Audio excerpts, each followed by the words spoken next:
자, 오늘은 경제와 주가의 괴리 현상을 이해하는 법에 대한 설명을 드리려고 합니다. 자, 이제 경제가 왜 이렇게 안 좋은데도 불구하고 주가가 오르는 게 맞냐라고 하는 이야기를 많이 듣습니다. 특히 미국에서 2, 4분기 GDP가 마이너스 33%, 또 유로존의 2, 4분기 GDP가 마이너스 12% 이렇게 역성장하고 있고, 또 우리나라도 2, 4분기 GDP 성장률이 마이너스 3.3%. 안 좋은 흐름이죠. 월드뱅크나 OECD, IMF의 경제 전망을 보면 참 암울하기 그지없습니다. 그럼에도 불구하고 경기와 주가와의 괴리가 커지는 데에는 크게 세 가지 이유가 있다고 보시면 된다. 첫째, 주식시장은 경제를 대표하지 않기 때문입니다. 경제와 주식시장이 설명하는 범위가 다르다는 것이죠. 예를 들어서 이 코로나19 때문에 많은 실업자들이 생겼습니다.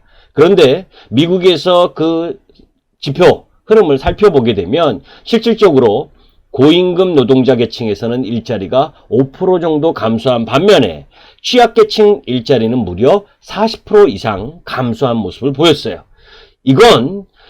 이러한 흐름들이, 그죠? 그 경제 주체 모든 기업이든 개인이든 또 소비이든 생산이든 이런 모든 경제 주체의 흐름을 반영하는 경제와 또 주식 시장하고는 이 차이 범위가 틀리다는 거죠. 설명의 범위가. 그죠? 그 이야기를 한마디로 또 이야기를 하면 이런 부분입니다.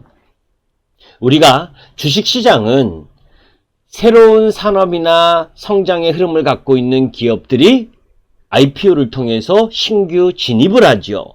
반면에 망할 회사, 그죠? 성장하지 못하고 매출이나 이익이 정체되거나 또 그 속에서 더 악화, 그래서 영업 손실이 계속 누적되면 시장에서 쫓겨납니다. 그게 성장 폐지잖아요. 그죠? 그건 비단 우리 시장뿐만이 아니라 글로벌 시장 다 그렇고, 그러한 흐름들 속에서 새롭게 시장에 등장한 기업들이 나름의 시대의 흐름과 발맞춰서 성장의 흐름을 갖고 가면서 섹터 간의 매출에 또 영업이익의 구성 흐름의 변화를 갖게 되죠. 실질적으로 아주 간단합니다. 우리나라 기업 전반적으로 모든 기업이 영세기업부터 초대기업까지 주시장에 다 들어와 있는 게 아니죠. 우리나라에서 그나마 제일 잘 나간다라고 할 만한 기업들이 IPO를 통해서 주시장에 들어와 있는 거잖아요. 그러니까 그 주시장에 잘 나가는 기업들을 모아놓은 주식시장이 우리 경제 전반을 다 대표할 수 없다는 거죠. 그러니까 경제가 어려워도 잘 나갈 수 있는 기업, 그리고 새로운 패러다임에 적응하면서 성장하는 기업. 그래서 미국 시장은 마이크로소프트, 애플, 아마존, 테슬라, 넷플릭스, 그게 다 뭐예요? 플랫폼이라든지 2차 전지라든지 전기차, 그죠? 그런 관련주들이 성장하는 산업에 맞춰서 거기서 글로벌적으로 경쟁력을 갖추고 올라가는 거기 때문에 경제가 안 좋아도 주가는 올라가게 돼 있는 거죠. 두 번째는 경제에서 주가로 가는 길에 불확실성이 많기 때문입니다. 경기가 주가에 영향을 주는 경로는 경제가 성장하면 매출이 증가하고, 또 매출이 증가하면 기업의 이익이 증가하고, 이익이 증가하면 기업의 캐시플로우가 개선되기 때문에 이익과 캐시플로우의 개선이 주가 상승으로 이어지게 된다. 그죠? 그런데 거기에서 문제는 각각의 경로에서 불확실성과 변수가 많다는 것이죠. 우선 경제가 성장할수록 기업의 매출이 증가할 것으로 기대할 수 있지만, 기업에 따라서 또 산업 섹터에 따라서, 그죠? 차별적으로 진행될 수밖에 없다는 점이 중요한 포인트입니다. 최근에는 오히려 경제가 성장하지 못하더라도 차별적으로 매출 성장을 이뤄내는 업체들이 많이 나타나고 있잖아요. 그죠? 코로나19로 생산이나 뭐 이런 부분들이 안 좋아서 경제 지표가 다 안 좋게 나오는데도 불구하고 오히려 새롭게 성장하는 섹터, 전기차 2차전지나 또 플랫폼 관련주, 그죠? 비대면 관련주라고 하는 언택트로 관련주, 이런 부분들의 성장 흐름, 이게 차별화됐다는 거죠. 또 이익의 증가는 캐시플로우의 개선으로 이어질 수 있지만 개별 기업의 재무구조 상황에 따라서 다른 영향을 줄 수밖에 없는 거죠. 또 순이익과 현금 흐름이 개선되면 주가 상승으로 이어질 수 있지만 여기에 개입하는 변수는 밸류에이션이며 또 밸류에이션에 영향을 주는 요인은 금리 레벨과 방향, 그것에 대한 기대감, 또 주시장에 대한 선호도, 위험자산을 선호하느냐 그렇지 않느냐, 또 리스크를 감수할 거냐 리스크를 감수하지 않을 거냐, 이러한 경기와는 무관한 변수 요인들, 이런 부분들이 많기 때문에 주가로 가는 길에 불확실성이 많은 상황에서 그 주식시장이 경제를 대변하지 않기 때문입니다. 또 주식시장의 지도가 바뀌었기 때문이죠. 이전에 여러분들 2004년과 2008년 여기는 중국과 인도의 인프라 구축을 통해서 산업재 소재, 우리 시장이 조선철강, 건설, 기계, 지주화학 이런 업종이 난리치면서 올랐었잖아요. 그죠? 거기에 중동의 개발 붐까지 불면서, 그러면서 2010년까지 나름 경기 민감 섹터라고 할 수 있는 섹터들이 상승을 했던 겁니다.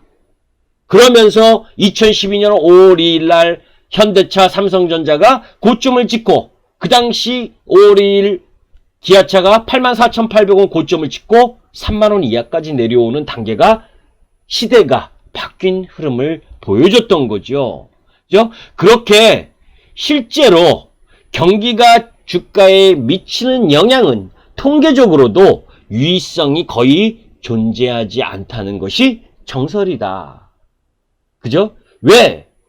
조금 전에 말씀드렸었던 주시장의 지도가 바뀌었기 때문이고, 그것을 이야기해주는 지표가 2018년 이후 주식시장을 가장 잘 예측하는 경제지표로 알려진 ISM 제조업지수와 S&P는 오히려 반대 방향으로 움직이고 있다. 상관관계 계수가 마이너스 0.4예요. 2018년 이후 ISM 제조업 지수가 지속적으로 하락하면서 경기가 안 좋다는 신호를 보냈지만 S&P 지수나 나스닥 계속해서 상승했잖아요. 지속적으로. 그 이유는 뭐예요? 경기와 관계없는 기업의 시가총액이 커졌기 때문이다. 그죠? 아마존이나 애플,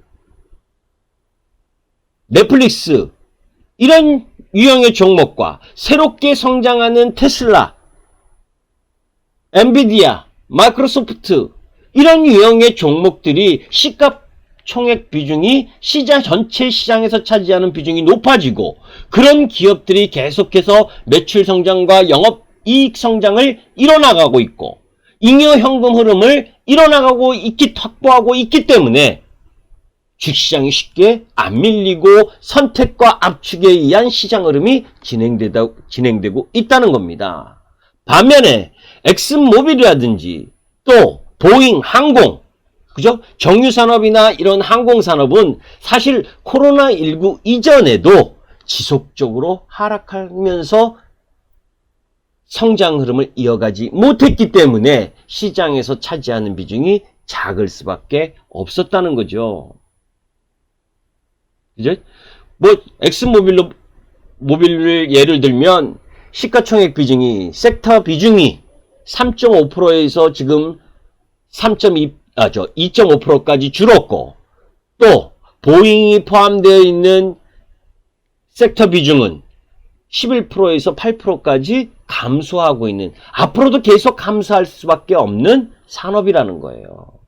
그래서 한마디로 이야기하면 최근 1년 동안 S&P 500의 합산 시가총액이 증가한 부분 속에서 50% 이상을 마이크로소프트, 아마존, 애플, 구글, 페이스북 이런 기업들이 증가했고, 그런 기업들이 기존 전통 제조업체들의 지수 영향력이 낮아지는 흐름을 갖게 한 요인이었다. 결국 우리나라에서도 경제가 안 좋더라도 네이버나 카카오의 실적이 또 그 사업이 미치는 영향이 크지 않다는 점. 그죠? 그래서 경제가 안 좋은데 주가가 오를 수 있냐? 이렇게 묻는 건 잘못된 질문이다. 경제가 안 좋은데 경기 민감주가 오를 수 있느냐? 오를 수 없겠죠. 경제가 안 좋으면 경기 민감 섹터가 쉽게 오르지 못한다. 저성장 구조에선 경기 민감 섹터가 쉽게 오르지 못한다. 그나마 현대차, 기아차가 상대적으로 다른 여타 산업재 소재보다 아웃퍼폼하고 있는 건 뭐예요? 전기차에 대한, 수소차에 대한 미래를 일부 갖고 있기 때문에, 그죠?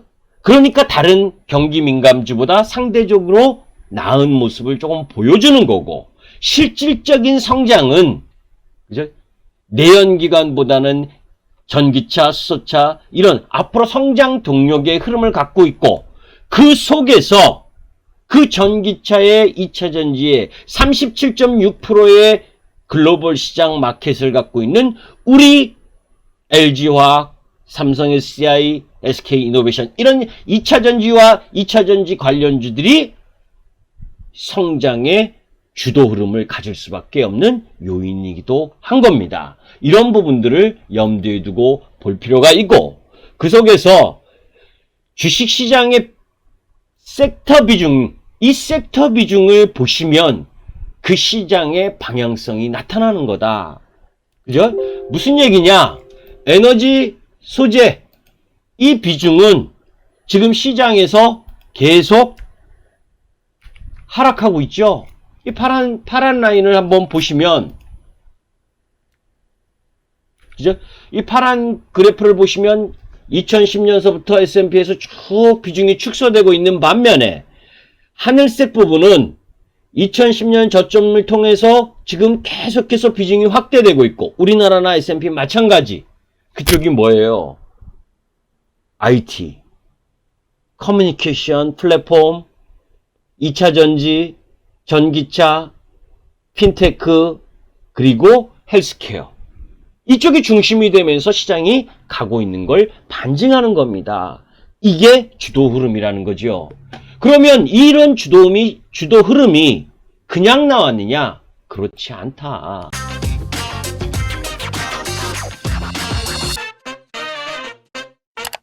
(2009년과 2018년) 이 10년 동안 R&D 투자 어디에 가장 많이 했느냐? 그 R&D 투자를 가장 많이 한 부분이 이제 서서히 성과물로 나타나고 있다.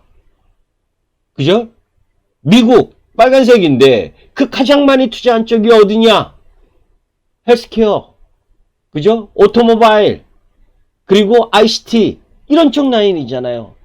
이유도 마찬가지고, 그게 뭐예요? 방향이 정보통신, IT를 대변하는 부분, 플랫폼, 2차 전지, 전통적인 자동차, 전통적인 항공을 이야기하는 게 아니라 오토모바일과 트랜스포트는 결국 새로운 자동차, 그게 전기차, 수소차 흐름이고, 새로운 트랜스포트, 그죠? 그런 부분으로 R&D를 투자했다. 그게 새로운 시대의 방향성이니까 그런 결과물이 지금 나오고 있는 단계다라는 부분을 염두에 둬야 됩니다. 김 기수는 가장 중요한 핵심 포인트는 결국 시장의 주도 섹터를 가지고 매매를 한다.